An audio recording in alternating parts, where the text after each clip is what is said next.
আমার নেতাও যদি কোরআনের বিপক্ষে চলে যায়, কোরআনের বিরোধিতা যদি করে, আমরা ওই নেতাকে মানি না। কথা বলেন ঠিক কিনা?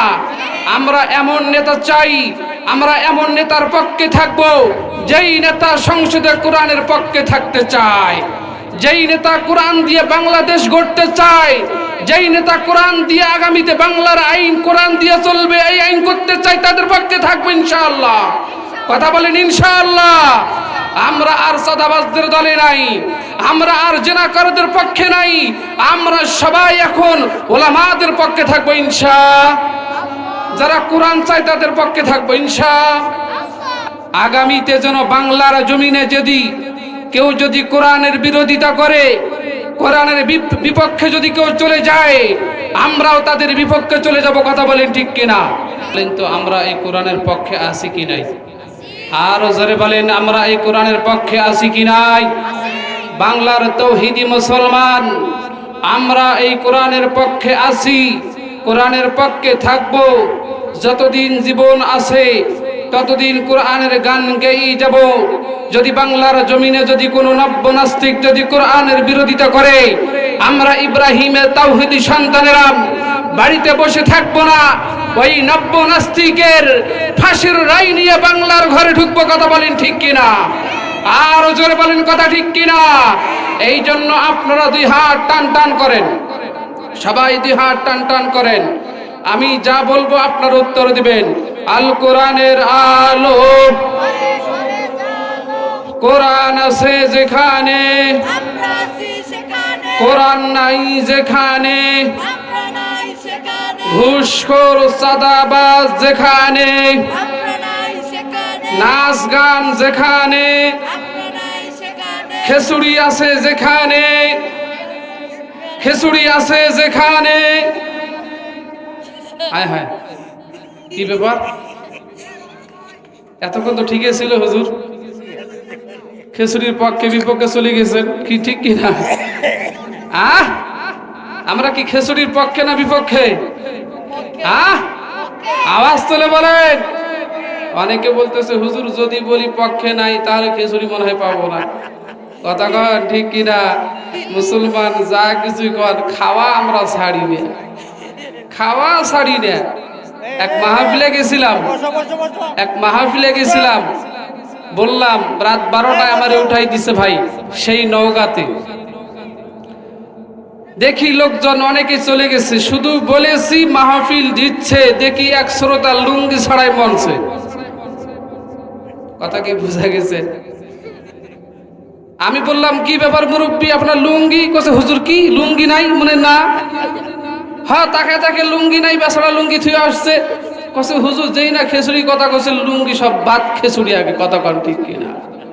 প্রিয় ভাইরা আমার, আমরা শুধু খাওয়ার তালেই থাকলে হবে না, আমাদেরকে লক্ষ্য রাখতে হবে আগামীতে যেন বাংলার জমিনে কেউ কোরআনের বিরোধিতা করে, কোরআনের বিপক্ষে যদি কেউ চলে যায়, আমরাও তাদের বিপক্ষে চলে যাব। কথা বলেন ঠিক কিনা? আমার নেতাও যদি কোরআনের বিপক্ষে চলে যায়, কোরআনের বিরোধিতা যদি করে, আমরা ওই নেতাকে মানি না। কথা বলেন ঠিক কিনা? আমরা এমন নেতা চাই, আমরা এমন নেতার পক্ষে থাকব যেই নেতা সংসদে কোরআনের পক্ষে থাকতে চায়, যেই নেতা কোরআন দিয়ে বাংলাদেশ গড়তে চায়, যেই নেতা কোরআন দিয়ে আগামীতে বাংলার আইন কোরআন দিয়ে চলবে, এই আইন করতে চাই, তাদের পক্ষে থাকবো ইনশাআল্লাহ। কথা বলেন ইনশাআল্লাহ। আমরা আর সাদাবাজদের দলে নাই, আমরা আর জেনাকারদের পক্ষে নাই, আমরা সবাই এখন ওলামাদের পক্ষে থাকবো ইনশাআল্লাহ। যারা কোরআন চায় তাদের পক্ষে থাকবো ইনশাআল্লাহ। আমি কি কোনো ভুল কথা বলছি? বলেন কোনো ভুল কথা বলছি? আমরা যে নেতাই হোক না কেন, কোরআনের পক্ষে যে থাকবে আমরা তার পক্ষে আছি। কথা কন ঠিক কিনা? যদি আমার বাবাও কোরআনের বিপক্ষে চলে যায়, আমি মেহেদী হাসান বলছি আমার বাবার বিরুদ্ধে আমি চলে যাব। তা নেতা তো দূর থাক, আমরা আল্লাহ আইন যারা বাংলার জমিনে চায়, আমরা আল্লাহর আইন ইনশাআল্লাহ একদিন বাস্তবায়ন করে ছাড়বো ইনশাআল্লাহ। দিনাজপুর জেলার ফুলবাড়ি থানার মুসলমান, আমার পর্দার অন্তরালে মা বোনগুলো বসে আছো, মা গো একটু মনোযোগ দিয়ে শুনবেন। আলোচনায় কিন্তু চলে যাব, যত মনোযোগ দিয়ে শুনবেন তত মজা লাগবে। কথা বলেন ঠিক কিনা? কোরআনের বাহিরে, এই মানুষের বাহিরে যারা আছে তারা কিন্তু এত মজা পাবে না, এত ভালোবাসা পাবে না। আল্লাহ রাব্বুল আলামিন নবীজির ব্যাপারে জানায়া দিলেন, এ দুনিয়ার গোলামেরা, তোমরা যদি আমার নবীকে, আমার হাবিবকে যদি তোমরা ভালোবাসতে পারো, আমি আল্লাহ রাব্বুল আলামিন তোমাদেরকে ভালোবাসবো। আমি আল্লাহ শুধু ভালোবাসবো, শুধু তা নয়, আমি আল্লাহ তোমাদের যত গুনাহ আছে, আমি আল্লাহ রহমানুর রহিম, আমি আল্লাহ গফুরুর রহিম, আমি আল্লাহ কথা দিলাম রে গোলাম, তুই 60 বছর 70 বছর ধৈরা গুনাহ করেছ, বড় বড় গুনাহ করেছ, এ গোলাম নাফরমানি করেছ, এ গোলাম তুমি তোর জিন্দেগিতে গান শুনেছ, আমি আল্লাহ তোমাদের জিন্দেগির সব গুনাহ মাফ করে দিব যদি আমার নবীকে ভালোবাসতে পারো। প্রিয় ভাইরা আমার, আমরা আমাদের নবীকে কেমন ভালোবাসবো, আমার নবীকে আমরা কেমন মহব্বত করব।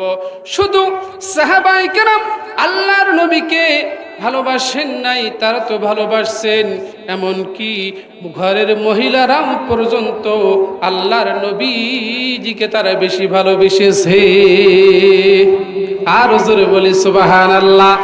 প্রিয় ভাইরা আমার, আলোচনায় চলে যাব, তারা কেমন আল্লাহর নবীকে ভালোবেসেছেন, আল্লাহর নবীজিকে তারা কেমন মহব্বত করেছেন।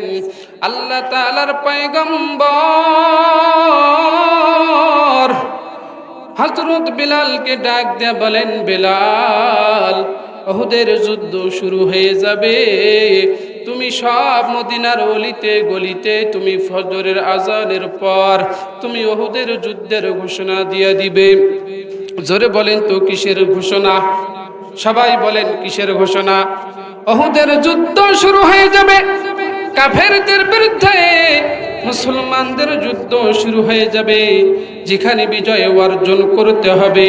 আল্লাহ রাব্বুল আলামিনের জমিনে দিনকে বিজয়ী করতে হলে অবশ্যই কাফেরদের বিরুদ্ধে যুদ্ধ করে দিনকে বিজয় করতে হবে। কথা বলেন ঠিক কিনা? আল্লাহ তাআলার পয়গম্বর হযরত বিলালকে আদেশ দিলেন, বিলাল, তুমি মদিনার মসজিদে তুমি ফজরের আজান দেওয়ার পর তুমি সকল মসজিদ মদিনার অলিতে গলিতে তুমি উহুদের যুদ্ধের ঘোষণা তুমি দিয়ে দিবা। সকল আমার যত সাহাবী আছে তারা সকলেই যেন যুদ্ধের জন্য প্রস্তুতি নেয়, সকলেই যেন যুদ্ধে যাওয়ার জন্য নামগুলো যেন লিস্টের মধ্যে দিয়ে দেয়। আল্লাহ তাআলার পয়গম্বর যখন হযরত বিলালকে উহুদের যুদ্ধের ঘোষণা দেওয়ার জন্য বলেছেন, ও আমার দাড়ি পাকা মুরব্বীরা, ও আমার যুবকেরা, ও আমার পর্দার অন্তরালের মা আর বোনেরা, একটু মনোযোগ দিয়ে শোনেন। আল্লাহর নবীজিকে মহব্বত করলে আল্লাহ তাআলা এমনি এমনি জিন্দেগির গুনাহগুলো মাফ করবে না। আল্লাহ তাআলার পয়গম্বর হযরত বিলালকে যখন যুদ্ধের ঘোষণা দেওয়ার জন্য বলেছেন, ফজর আজানের পর হযরত বিলাল রাদিয়াল্লাহু তাআলা আনহু উহুদের যুদ্ধের ঘোষণা মদিনার অলিতে গলিতে দেওয়া শুরু করলেন। এই কে আছো? ফজরের নামাজের পর উহুদের যুদ্ধে যাওয়ার জন্য আল্লাহ তাআলার পয়গম্বরের সামনে নামের লিস্ট দেওয়া লাগবে। তোমরা আর ঘরের মধ্যে বসে থাকবে না, আর তোমরা ঘরের মধ্যে থাকবে না, থাকার সময় নাই, পরিবারকে দেওয়ার সময় নাই। ইসলামকে বিজয়ী করতে হবে, আল্লাহর নবীর দিনকে বিজয়ী করতে হবে। এ সাহাবীরা, আল্লাহ তাআলার নবীজি ঘোষণা দিয়েছেন ঘরে আর থাকা যাবে না, তাড়াতাড়ি তোমরা নামাজের জন্য চলে আসো। আজকে তোমরা শুধু নামাজের জন্য আসবে না, তোমরা উহুদের যুদ্ধে যাওয়ার জন্য প্রস্তুতি নিয়ে আসবা। হযরত বেলাল রাদিয়াল্লাহু তাআলা আনহু মদিনার অলিতে গলিতে এই ঘোষণা দিতেছেন। ঘরের মধ্যে একজন মা হযরত বেলালের এই ঘোষণা শোনার পর চোখের পানি ফেলে হাউমাউ করে কান্না করা শুরু করে দিয়েছে। ওই মহিলার একটা ছোট বাচ্চা ছিল, ছোট বাচ্চা মাকে ডাক দিয়ে বলেন, মা তুমি কি কারণে কান্না করছো বলো। মাকে সন্তান ডাক দিয়ে বলেন, মা তুমি কি কারণে কান্না করতেছো আমাকে একটু বলো। মা সন্তানকে ডাক দিয়ে বলেন, বাবা রে আমি কি কারণে কান্না করতেছি, আমার কান্নার ব্যাপার তুমি বুঝবা না। মাকে সন্তান বারবার ডাক দিয়ে বলেন, মা তুমি কি কারণে কান্না করতেছো আমাকে একটু কান্নার কারণটা বলো। মা সন্তানকে ডাক দিয়ে বলেন, বাবা রে তুই কি শোনাই, এই মাত্র বেলাল উহুদের যুদ্ধের ঘোষণা দিল। সন্তান বলে, মা হযরত বেলাল উহুদের যুদ্ধে যাওয়ার জন্য সকল সাহাবীদেরকে তিনি ডাক দিয়েছেন, আহ্বান করেছেন, তোমার কান্নার কারণ কি আমারে বলো। মা সন্তানকে ডাক দিয়ে বলেন, বাবা রে হযরত বেলালের এই ঘোষণার পর মদিনার অলিতে গলিতে সব বাড়িতে সব ঘরের মধ্যে এই ঘোষণা চলে গেছে, আর কোন সাহাবী আর কোন পুরুষ আর ঘরে থাকবে না, তারা নামাজ পড়ে উহুদের যুদ্ধের প্রস্তুতি নিতে শুরু করবে। কিন্তু বাবা আমি এই জন্য কান্না করতেছি, আমার ঘরের মধ্যে কোনো পুরুষ না। এ সন্তান আমার ঘরের মধ্যে কোনো পুরুষ নাই, আমি পাঠাবো যুদ্ধের জন্য এমন কোনো পুরুষ নাই, এমন কোনো তোমার বড় ভাই নাই রে বাবা। কিছুদিন পূর্বে একটা যুদ্ধ হয়েছে, ওই যুদ্ধের ময়দানে গিয়া তোমার বাবা নবীজির সঙ্গে যুদ্ধে গেছিল, ওই যুদ্ধে গিয়ে তোমার বাবা শহীদ হয়েছে। আমার বাবা তোমার বাবা আর বাড়িতে ফিরে আসে নাই। তোমার বাবা যদি যুদ্ধ থেকে বাড়িতে আসতো আমি বাড়িতে রাখতাম না। বেলাল ঘোষণা দিয়েছে যুদ্ধে যাওয়ার জন্য, তোমার বাবাকে আমি পাঠাই দিতাম রাসূলের সঙ্গে। বাবা এই জন্য আমি কান্না করতেছি, আমার বাড়িতে কোনো পুরুষ নাই, আমি যুদ্ধের ময়দানে পাঠাবো। ছোট্ট সন্তান মাকে ডাক দিয়ে বলছেন, মা তোমার কান্না তুমি থামাও, তোমার কান্নার প্রয়োজন নাই মাগো। সন্তান মাকে ডাক দিয়ে বলেন, মা আমার বড় ভাই নাই তো কি হয়েছে মা, আমার বাবা যুদ্ধের ময়দানে শহীদ হয়েছে তো কি হয়েছে মা, আমি তো তোমার সন্তান এখনো বেঁচে আছি মা, আমাকে তুমি রাসূলের দরবারে নিয়ে চলো, আমার নামটা পয়গম্বরের সামনে গিয়া উহুদের যুদ্ধের নামের লিস্টের মধ্যে আমার নামটা বসাই দিবে। আর হুজুর বলি সুবহানাল্লাহ। প্রিয় ভাইরা আমার একটু মনোযোগ দিয়ে শুনুন, নবীজির মহব্বত কেমন থাকতে হবে। সাহাবায়ে কেরাম নবীজির পিছনে ফজরের নামাজ আদায় করেছেন।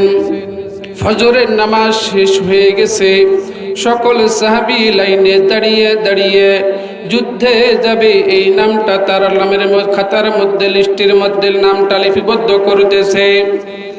সকল সাহাবী দাঁড়িয়ে দাঁড়িয়ে নাম খাতার মধ্যে লিপিবদ্ধ করতেছে, তাদের নামগুলো দিতেছে।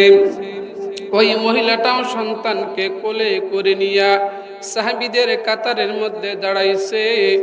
সাহাবীদের কাতারে যখন মহিলাটা সন্তান নিয়ে দাঁড়াইছে, সাহাবায়ে কেরাম মহিলাকে ডাক দিয়ে বলেন, মহিলারে তুমি কি দেখো না এই কাতারের মধ্যে কোনো মহিলা মানুষ নাই? তুমি কি কারণে মহিলা মানুষ হয়ে তুমি কেন এই আমাদের কাতারের মধ্যে দাঁড়াইছো আমাকে একটু বলো। মহিলা সাহাবায়ে কেরামকে ডাক দিয়ে বলেন, সাহাবীরা রে শোনো, আমি মহিলা যুদ্ধে যাওয়ার জন্য আসি নাই, আমার নামটা খাতার মধ্যে লেখার জন্য আসি নাই। তোমরা ভালো করে লক্ষ্য করে দেখো, আমার কোলের মধ্যে একটা পুরুষ সন্তান দেখা যায়। সাহাবায়ে কেরাম ডাক দিয়ে বলেন, ও মা, তোমার কোলের মধ্যে একটা ছোট্ট শিশু বাচ্চা দেখা যায়, তুমি কি কারণে আসছো সন্তান নিয়ে বলো না? মহিলাটা ডাক দিয়ে বলেন, ও সাহাবী, ও আমার সাহাবী ভাইয়েরা শোনো, আমার বাড়িতে এমন কোন বড় ছেলে নাই যুদ্ধের মধ্যে পাঠাবো, আমার স্বামী বেঁচে নাই, শহীদ হয়ে গেছে, তাকেও আমি যুদ্ধে পাঠাবো, এমন কেউ নাই। এই জন্য আমার এই সন্তানের নামটা আমি খাতার মধ্যে দেওয়ার জন্য আসছি। সাহাবায়ে কেরাম মহিলাকে বারবার নিষেধ করার পর পর্যন্ত তাদের কথাবার্তা চলে গেল। আল্লাহ তাআলার পয়গম্বর সাহাবায়ে কেরামকে ডাক দিয়ে বলেন, সাহাবীরা বলো তো কি হয়েছে, কি জন্য এত হই হুল্লোড় করতেছ? সাহাবায়ে কেরাম মহিলার ব্যাপারে আল্লাহ তাআলার পয়গম্বরের কাছে বলে দিল। আল্লাহ তাআলার পয়গম্বর মহিলাকে সামনের মধ্যে ডাক দিলেন, মহিলা এসো, কি হয়েছে আমাকে একটু খুলে বলো। পয়গম্বর মহিলাকে ডাক দিয়ে বলেন, মা, কি কারণে আসিছো আমার একটু খুলে বলো। মহিলা ডাক দিয়ে বলেন, পয়গম্বর, আমার এই কোলের মধ্যে যে সন্তান দেখতেছেন, এই সন্তান আপনার সঙ্গে উহুদের ময়দানে গিয়ে যুদ্ধ করবে।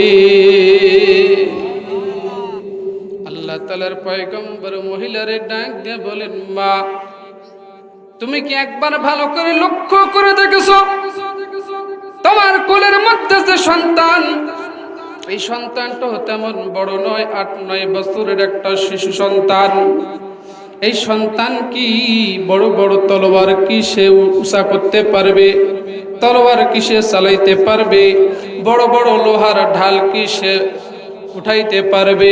সে কি ঢাল কাফেররা যখন আঘাত করবে, যখন তারা তলোয়ার চালাইবে, সে কি ঢালটা দিয়ে তাকে আত্মরক্ষার্থে সে কি ঢালটা উঠাইতে পারবেনি? মহিলা ডাক দিয়ে বলেন, না ইয়া রাসূলুল্লাহ, আমার সন্তানের তো এই বয়স এখনো হয় নাই, আমার সন্তানের তো এখনো সেই শক্তি হয় নাই। পয়গম্বর মহিলাকে ডাক দিয়ে বলেন, মারে মা, যা, বাড়িতে যা, ঘরের মধ্যে চলে যাও, তোমার সন্তান যখন বড় হয়ে যাবে, তোমার সন্তানকে তুমি পরের যুদ্ধে পাঠাইয়া দিও। আল্লাহ তাআলার পয়গম্বর মহিলাকে যখন এই কথা বলেছে, মহিলাটা সন্তানকে নিয়ে বাড়ির পথ ধরেছে। রাস্তায় যখন চলে গেছে, সন্তান মাকে ডাক দিয়ে বলেন, মা, তুমি না আমাকে যুদ্ধের মধ্যে পাঠাইবা, এই জন্য না তুমি নামের লিস্ট দেওয়ার জন্য আমারে আনছিলা? মা, আমার নামটা কি? আল্লাহ তাআলার পয়গম্বর যুদ্ধের মধ্যে যাওয়ার জন্য নামটা কি লিপিবদ্ধ করেছে। মা সন্তানকে ডাক দিয়ে বলেন, না রে বাবা, না, তুমি ছোট মানুষ, শিশু মানুষ, তুমি যুদ্ধের মধ্যে যাইতে পারবে না, তুমি তলোয়ার চালাইতে পারবে না, ঢাল উঠাইতে পারবে না। এই জন্য আল্লাহ তাআলার পয়গম্বর তোমার নামটা খাতার মধ্যে লিপিবদ্ধ করে নাই বাবা। তোমাকে নিয়ে আমি বাড়ির মধ্যে যাইতেছি, আমার মনের আশা পূরণ হইল না। সন্তান মাকে ডাক দিয়ে বলেন, মা, চলো না, চলো না, এবার আমি নিজেই পয়গম্বরের কাছে অনুরোধ বিনুরোধ করব, আমি তোমাকে শহীদের মা হিসেবে দেখতে চাই। মা আবার ব্যাক হয়ে চলো পয়গম্বরের দরবারে যাই। সন্তান অনুরোধ করেছে, মা আবার এই অনুরোধটা সাড়া দিয়া পয়গম্বরের সামনে চলে আসছে। আয়েশা আবার পয়গম্বরের সামনে দাঁড়াইছে। পয়গম্বর মহিলাকে ডাক দিয়ে বলেন, মহিলা রে, তোমার না বাড়িতে যাওয়ার জন্য বললাম, তুমি আবার কেন আমার সামনে হাজির হয়েছ? মহিলা আল্লাহ তাআলার পয়গম্বর পয়গম্বরকে ডাক দিয়ে বলেন, পয়গম্বর আপনি যখন আমাকে বিদায় দিয়েছেন আমি ঠিকই বাড়িতে যাইতেছিলাম, আমার সন্তানটা আবার আমাকে ফিরিয়ে আনছে। পয়গম্বর আমার সন্তানটা আপনার কাছে কি যেন বলতে চায়, আপনাকে কি যেন বলতে চায় পয়গম্বর। সন্তান এবার পয়গম্বরকে ডাক দিয়ে বলছেন, পয়গম্বর আমি বাড়িতে লক্ষ্য করে দেখেছি আমার মা যখন রান্নার জন্য চুলার মধ্যে যখন আগুন লাগায়, আমার মা লাকড়ির মধ্যে চুলায় যখন লাকড়ি দেয়, আমার মা যখন লাকড়ির মধ্যে যখন আগুন ধরায়, আমার মা বড় বড় লাকড়িগুলোতে আগুন দেয় না, আমার মা ছোট্ট ছোট্ট লাকড়ির মধ্যে খড়ির মধ্যে আগুন দেয়।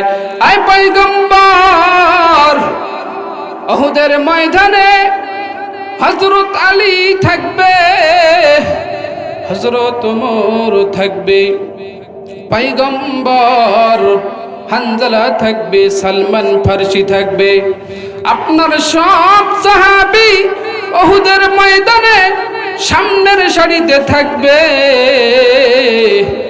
আমি ছোট্ট শিশু, আমি তাদের সামনে থেকে আমি যুদ্ধের ঝাঁজ উঠাইয়া দিব, আমাকে কাফের বেঈমানরা তীর মেরে নিক্ষেপ করে আমাকে শহীদ করবে, যুদ্ধ শুরু হয়ে যাবে। এক এক করে আলী এবং ওমর ফারুক তারা কাফেরদেরকে তলোয়ার দিয়ে আঘাত করে জমিন থেকে বিদায় করে দিবে। আয় পয়গম্বর আমার মা কান্না করে আপনার সঙ্গে আমাকে যুদ্ধের ময়দানে পাঠাইবে। পয়গম্বর আমার নামটা আপনি একবার যুদ্ধের মধ্যে খাতার মধ্যে লিপিবদ্ধ করে নেন। পয়গম্বর সন্তানের কথা শোনার পর চোখ বেয়ে পানি টপ টপ করে পড়ে, আর সন্তানের ডাক দিয়ে বলেন, বাবা তুমি বাড়িতে চলে যাও, তোমার এখনো যুদ্ধে যাওয়ার বয়স হয় নাই। এমনি সময় মা এবার পয়গম্বরকে ডাক দিয়ে বলেন, পয়গম্বর উহুদের যুদ্ধের ময়দানে বড় বড় কাফের বেঈমানরা আপনাকে হত্যা করার টার্গেট করবে, আপনি তো উহুদের ময়দানে যাবেন, আপনাকে হত্যা করার জন্য টার্গেট করবে, আপনার লক্ষ্য করে তীর নিক্ষেপ করবে। পয়গম্বর আমার সন্তান যদি তলোয়ার চালাইতে না পারে, আমার সন্তান যদি ঢাল উঠাইতে না পারে, আমার সন্তান একটা কাজে লাগতে পারে। পয়গম্বর আল্লাহ তাআলার পয়গম্বর ডাক দিয়ে বলেন, মা কি কাজে লাগতে পারে বলো। মহিলা এবার আল্লাহ তাআলা রাসূলকে ডাক দিয়ে বলেন, রাসূল আপনাকে যখন কাফের বেঈমানরা যখন হত্যা করার উদ্দেশ্যে সামনে থেকে যখন আপনাকে তীর নিক্ষেপ করবে, আমার সন্তানকে আপনি ঢাল হিসেবে ব্যবহার করবেন। ও পয়গম্বর পিছন দিক থেকে যখন কাফের বেঈমানরা আপনাকে হত্যা করার জন্য তীর নিক্ষেপ করবে, আপনি আমার সন্তানকে ঢাল হিসেবে ব্যবহার করবেন। পয়গম্বর আপনাকে যখন ডান দিক থেকে তীর নিক্ষেপ করবে, আমার সন্তানকে আপনি ডান দিকে আপনি ঢাল হিসেবে ব্যবহার করবেন। আমার সন্তানকে যখন আপনাকে যখন কাফের বেঈমানরা এই বাম দিক থেকে যখন তীর নিক্ষেপ করবে, আমার সন্তানকে আপনি ঢাল হিসেবে ব্যবহার করবেন। তা কাফেরদের তীরে নিক্ষিপ্ত হয়ে আমার সন্তানের বুকটা ঝাঁঝরা হয়ে যাবে। একটা সময় আমার সন্তানটাই জমিন থেকে বিদায় নিয়ে শহীদ হয়ে যাবে। পয়গম্বর হাসরের ময়দানে আমি আল্লাহ রাব্বুল আলামিনকে বলতে পারবো, পয়গম্বর আজকে আমি শহীদের মা হিসেবে আপনার সামনে দাঁড়াইছি, আমার সন্তানকে শহীদ করেছি, তারপরও আপনার পয়গম্বরের শরীরে তীর নিক্ষিপ্ত হতে দেই না।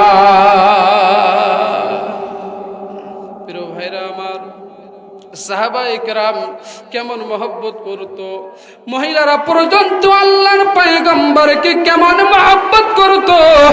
তারা তাদের নিজের জীবনের পরোয়া করে নাই, নিজের সন্তানের প্রতি মহব্বত করে নাই। যেখানে আল্লাহ তাআলার পয়গম্বর, সেইখানে তারা নিজের জীবন বাজি রেখে তারা শহীদ হয়েছে। কথা বলেন ঠিক কিনা? আমি এই গভীর রাতে আমি আজকে আপনাদেরকে বলতে চাই, যদি আমার নবীকে নিয়ে যদি আর বাংলার জমিনে যদি কেউ যদি বাজে মন্তব্য করে, আমরা আর নবী প্রেমিকরা আর ঘরে বসে থাকবো না। তাদেরকে আমরা তাদের জবানকে আমরা ছিন্ন ভিন্ন করে তাদেরকে আমরা তাদের জিহ্বাকে আমরা ওই রাস্তার কুত্তা দিয়ে খাওয়াবো। কথা বলেন ঠিক কিনা? আমার নবীকে নিয়ে যদি কেউ আর বাজে মন্তব্য করে, আমরা ঘরে বসে থাকবো না। কথা কোন ঠিক কিনা? আরো জোরে বলেন।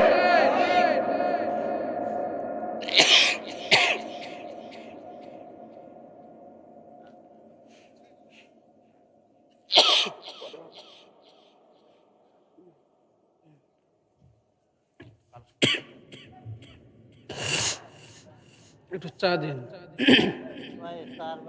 প্রিয় ভাইরা আমার, ভালো লাগে? জোরে বলেন, ভালো লাগে? চলবে তো ইনশাআল্লাহ। সম্মানিত ভাইরা আমার, আল্লাহ রাব্বুল আলামিন ডাক দিয়ে বলেন, এ পয়গম্বর, আপনি বলে দেন, আপনাকে যদি কেউ মহব্বত করে, আমি আল্লাহ রাব্বুল আলামিন তাকে ভালোবাসবো। শুধু ভালোবাসবো শুধু তা নয়, তাদের জিন্দেগির গুনাহগুলো মাফ করে দিব। আর হুজুর বলি সুবহানাল্লাহ। সম্মানিত ভাইরা আমার, এবার আসুন দ্বিতীয় সাবজেক্টে চলে যাই। আমরা এখানে যারা আসছি, বলেন তো আমাদের উদ্দেশ্য কাকে সন্তুষ্ট করা? আর জোরে বলেন, কাকে? আমরা আল্লাহকে সন্তুষ্ট করার জন্য আসছি। কথা বলেন ঠিক কিনা? একমাত্র নিয়তকে আপনাকে আমাকে নিয়ত করতে হবে যে আল্লাহর রাজি আর খুশি আখিরাতে মুক্তির জন্যই আজকের মাহফিলে আসছি। কথা কোন ঠিক কিনা? সম্মানিত ভাইরা আমার, দিনাজপুর জেলার ফুলবাড়ি থানার মুসলমান, এবার আলোচনার গভীরে ঢুকে যাব। আল্লাহ তাআলার পয়গম্বরের সাহাবী হযরত আবু হুরায়রা রাদিয়াল্লাহু তাআলা আনহু, তিনি হাদিস একটা বর্ণনা করেন। প্রসিদ্ধ একটা হাদিস বর্ণনা করতে গিয়া কিতাবের ভিতরে এসেছে, আল্লাহ তাআলার পয়গম্বরের একটা হাদিস হযরত আবু হুরায়রা রাদিয়াল্লাহু তাআলা আনহু বর্ণনা করতে গিয়া তিনি এই জমিনের মধ্যে তিনবার অজ্ঞান হয়ে পড়ে গেছেন। জোরে বলেন কয়বার? সবাই জোরে বলেন কয়বার? হযরত আবু হুরায়রা আল্লাহ তাআলা রাসূলের একটা হাদিস বর্ণনা করতে গিয়া জমিনের মধ্যে তিনবার তিনি অজ্ঞান হয়ে পড়ে গেছেন। হযরত আবু হুরায়রা রাদিয়াল্লাহু তাআলা আনহু তিনি বর্ণনা করেন, হাসরের ময়দানে আল্লাহ তাআলার পয়গম্বর বলেছেন, আল্লাহ রাব্বুল আলামিন যখন বিচার কাজ যখন শুরু করবেন, আল্লাহ রাব্বুল আলামিন তিনজন ব্যক্তিকে ডাক দিবেন। তিনজন ব্যক্তিকে দিয়ে আল্লাহ রাব্বুল আলামিন হাসরের ময়দানে বিচার কার্য আল্লাহ তাআলা শুরু করবেন। আল্লাহ রাব্বুল আলামিন এক নম্বরে একজন শহীদকে আল্লাহ রাব্বুল আলামিন ডাক দিবেন। আল্লাহ তাআলা যখন শহীদকে ডাক দিবেন, শহীদ আল্লাহ তাআলার সামনে হাজির হয়ে যাবে। আল্লাহ রাব্বুল আলামিন শহীদকে ডাক দিয়ে বলবেন, শহীদ রে, তোমার শরীরের মধ্যে রক্ত কেন? তোমার শরীরটা ক্ষত বিক্ষত হয়েছে কেন বলো? শহীদ আল্লাহ রাব্বুল আলামিনকে ডাক দিয়ে বলেন, মাবুদ, আমার শরীরের মধ্যে রক্ত, আমার শরীরটা আজকে তলোয়ারের আঘাতে ক্ষত বিক্ষত হয়ে গেছে। আপনার জমিনে আপনার দিনকে বিজয়ী করতে গিয়া কাফেরদের বিরুদ্ধে যুদ্ধ করতে গিয়া, আপনার জমিনে আপনার আইনকে বাস্তবায়ন করতে গিয়া আমি কাফেরদের তরবারির আঘাতে আমার শরীরটা ক্ষত বিক্ষত হয়ে গেছে। আল্লাহ রাব্বুল আলামিন এই যখন বান্দার জবান থেকে যখন এই কথা শুনবেন, এবার আল্লাহ রাব্বুল আলামিন ডাক দিয়ে বলবেন, শহীদ শোনো, বলো তো তুমি কি কারণে শহীদ হয়েছো? তুমি কি কারণে শহীদ হয়েছো বলো। শহীদ এবার আল্লাহ তাআলাকে ডাক দিয়ে বলবেন, মাবুদ রে, আমি শহীদ হয়েছি একমাত্র আপনাকে রাজি আর খুশি করার জন্য, আপনাকে সন্তুষ্ট করার জন্য আমি একমাত্র শহীদ হয়েছে। শহীদ যখন জবান দিয়ে যখন এই কথা বলবে, আল্লাহ রাব্বুল আলামিন শহীদকে ডাক দিয়ে বলবেন, শহীদ রে, তুমি যা বলেছো মিথ্যা বলেছো, আমি আল্লাহ রাব্বুল আলামিন তোমার মনের খবর জানি। শহীদ, তুমি মিথ্যা কথা বলেছো, মিথ্যা কথা বলেছো, এই জন্য তুমি শহীদ হয়েছো, যাতে করে মানুষ তোমাকে শহীদ বলে ডাক দেয়। যারা বলেন কি বলে ডাক দেয়? মানুষ যাতে করে তোমাকে শহীদ বলে ডাক দেয়, মানুষ তোমাকে বীর পুরুষ বলে ডাক দেয়, তোমার নামে রাস্তা হয়, তোমার নামে ঘাট হয়, তোমার নামে পার্ক হয়, এই জন্য তুমি শহীদ হয়েছো। বলেন কি জন্য শহীদ হয়েছে? শহীদ বলবে, আল্লাহ আপনার জমিনে আপনার দিন প্রতিষ্ঠা করতে গিয়ে আমি শহীদ হয়েছি। আল্লাহ বলবেন, না, আমার দিন প্রতিষ্ঠা করার জন্য তুমি শহীদ হও নাই, তুমি শহীদ হয়েছো যাতে করে মানুষ তোমাকে শহীদ বলে ডাক দেয়। কথা বলেন ঠিক কিনা? আজকে আপনার আমার জমিনে, আমাদের বাংলাদেশে আজকে কত কত শহীদ আছে বলেন তো? কত শহীদ আছে কুষ্টা খায় পড়ে মারা গেছে, ওই নাকি শহীদ হয়েছে। কথা কোন ঠিক কিনা? গণতন্ত্রের মিছিলে গিয়ে মারা গেছে, এ নাকি শহীদ হয়েছে। হ্যাঁ, আল্লাহ বলবেন, না না, তুমি আমি আল্লাহকে সন্তুষ্ট করার জন্য শহীদ হও নাই, তুমি শহীদ হয়েছো এই জন্য যাতে করে মানুষের মুখে মুখে তোমার নাম থাকে, তোমার নামে রাস্তা হয়, তোমার নামে ঘাট হয়, তোমার নাম বইয়ের মধ্যে চলে আসে, এই জন্য তুমি শহীদ হয়েছো। গোলাম, তুমি যেই জন্য শহীদ হয়েছো তোমায় সেটা পেয়ে গেছো, জমিনের মধ্যে তুমি পেয়ে গেছো। আজকে এর প্রতিদান আমি আল্লাহ তাআলার কাছে নাই। আজকে যা যা গোলাম, তোমার ঠিকানা জাহান্নাম। শহীদ হয়েছে, তারপরও তার ঠিকানা কোথায়? আরো জোরে বলেন, কোথায়? তার ঠিকানা জাহান্নাম। হযরত আবু হুরায়রা রাদিয়াল্লাহু তাআলা আনহু বর্ণনা করেছেন, আল্লাহ রাব্বুল আলামিন দ্বিতীয়ত একজন দানবীরকে আল্লাহ তাআলা ডাক দিবেন। দানবীর যখন আল্লাহ তাআলার সামনে চলে আসবে, দানবীরকে আল্লাহ রাব্বুল আলামিন ডাক দিয়ে বলবেন, দানবীর বলো তো, আমি আল্লাহ রাব্বুল আলামিন তোমাকে জমিনের মধ্যে অনেকগুলো ধন সম্পদ দিয়েছিলাম, আমি আল্লাহ রাব্বুল আলামিন তোমাকে অনেকগুলো টাকা পয়সার মালিক বানাইছিলাম, বলো তোমার এই টাকা পয়সা তুমি কোন কাজে ব্যয় করেছো? তোমার এই ধন সম্পদ তুমি কোন কাজে ব্যয় করেছো বলো। আল্লাহ রাব্বুল আলামিন যখন ধনট্ট ব্যক্তিকে যখন এই কথা বলবেন, ধনী ব্যক্তি আল্লাহ রাব্বুল আলামিনকে ডাক দিয়ে বলবেন, মালিক, আপনি যা ধন সম্পদ দিয়েছেন আমি গরিব মানুষের কাজে ব্যয় করেছি, আমি যাদের ঘর নাই তাদের ঘর বানাই দিয়েছি, যারা খাদ্য নাই, যাদের খাদ্য নাই তাদেরকে খাবার দিয়েছি, আয় আল্লাহ রাস্তাঘাট নাই, রাস্তাঘাট ভালো করে দিয়েছি, আয় রাব্বুল আলামিন মসজিদ ছিল না, মসজিদ বানাই দিয়েছি, আয় আল্লাহ স্কুল ছিল না, স্কুল করে দিয়েছি, মাদ্রাসা ছিল না, মাদ্রাসা করে দিয়েছি। এই কথা যখন আল্লাহ রাব্বুল আলামিনের সামনে দানবীর যখন এই কথা বলবে, আল্লাহ তাআলা বলবেন, দানবীর মিথ্যা বলেছো, মিথ্যা বলেছো, আসলে তুমি বলো তো কি কারণে দান করেছো? দানবীর আল্লাহ রাব্বুল আলামিনকে ডাক দিয়ে বলবেন, মালিক, আপনাকে খুশি রাজি করার জন্য আমি দান করেছি। আল্লাহ তাআলা তখন দানবীরকে ডাক দিয়ে বলবেন, দানবীর, আমি আল্লাহকে রাজি খুশি করার জন্য তুমি দান করো না, আমাকে খুশি করার জন্য তুমি দান করো নাই, আমি আল্লাহ তাআলা সন্তুষ্টির জন্য তুমি দান করো নাই। কি জন্য দান করেছো?